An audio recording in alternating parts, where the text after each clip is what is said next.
মৃত ব্যক্তি যদি নিতান্ত গরিব হন এবং তার যদি কোনো আত্মীয় স্বজন না থাকে, তাহলে তার কাফন দাফনের দায়িত্ব ও ব্যয়ভার বহন করার দায়িত্ব কার? মৃত ব্যক্তি নিতান্ত গরিব হলে, তার নিকট আত্মীয় স্বজন না থাকলে এলাকাবাসী তাদের উদ্যোগে এটি করতে হবে। মুসলিম রাষ্ট্র থাকলে সরকারের এটি কর্তব্যের অংশ, সরকার করবে।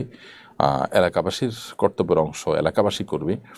এলাকার কেউ যদি উদ্যোগ নেয় তাহলে সবার পক্ষ থেকে সেই ফরজটা আদায় হয়ে যাবে। কারণ কোনো মানুষ মারা গেলে তার কাফন দাফনের ব্যবস্থা করাটা ফরজে কিফায়া, অর্থাৎ পুরো এলাকাবাসীর জন্য এটি ফরজ।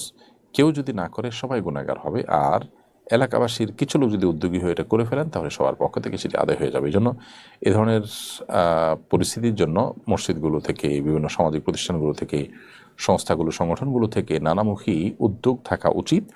তহবিল সংগ্রহ করা উচিত, যাতে করে আল্লাহ না করুক এরকম কোনো অভাবী ব্যক্তি এরকম যদি পরিস্থিতির মধ্যে পড়ে যান, তাহলে যেন তাকে সহযোগিতা করা যায় আর্থিকভাবে এবং তার দাফন কাফনের উদ্যোগ যেন নেওয়া যায়, সেই জায়গা থেকে চেষ্টা করতে হবে।